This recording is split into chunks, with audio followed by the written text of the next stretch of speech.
Doctor Shyamaprasad মুখার্জির জন্মদিনে বৃক্ষরোপণ মেধা অন্বেষার এবং তাদের পক্ষ থেকে আজকে বাংলার বাঘ স্যার অসুতোষ মুখোপাধ্যায়ের ভারত কেশরী ডক্টর শ্যামাপ্রসাদ মুখার্জির জন্মবার্ষিকী পালনে বাণী বিদ্যাপীঠ দ্বাদশ শ্রেণী বিদ্যালয়ের ছাত্রী এবং শিক্ষকদের নিয়ে বৃক্ষরোপণ করল বিধান শিশু উদ্যান মেধা অন্বেষা।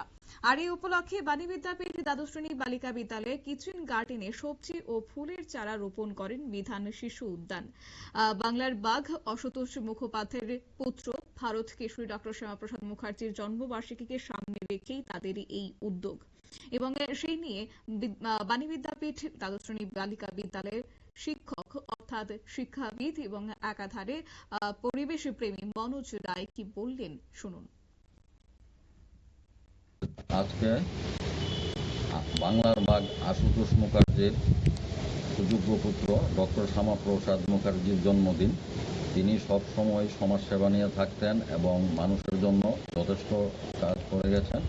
তো ডক্টর শ্যামাপ্রসাদ মুখার্জির জন্মদিনকে পালন করতে গিয়ে আমরা বাণী বিদ্যাপীঠ দ্বাদশ শ্রেণী বিদ্যালয়ে বিধান শিশু উদ্যান মেধা অন্বেষার পক্ষ থেকে আমরা বৃক্ষরোপণ করেছি।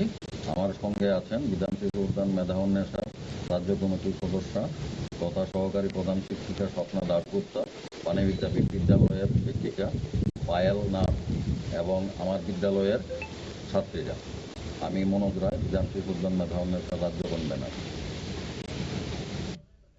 অর্থাৎ বৃক্ষরোপণে এদিন বিদ্যালয়ের ছাত্রীদের সঙ্গে উপস্থিত ছিলেন বিদ্যালয়ের শিক্ষিকা পায়েল নাথ এবং বিধান শিশু উদ্যান মেধা অন্বেষার রাজ্য কমিটির সদস্য অর্থাৎ বোধসুং বালিকা বিদ্যালয়ের সহকারী প্রধান শিক্ষিকা স্বপ্না দাশগুপ্তা। প্রসঙ্গত বাণী বিদ্যাপীঠ বালিকা বিদ্যালয়ে ফুল, ফল, সবজি ও ঔষধি উদ্ভিদ এদিন বৃক্ষরোপণ করা হয় বলে জানিয়েছেন শিক্ষাবিদ মনোজ রায়। নিয়ে নিচ্ছে ছোট্ট একটি বিজ্ঞাপন বিরতির সঙ্গে থাকুন।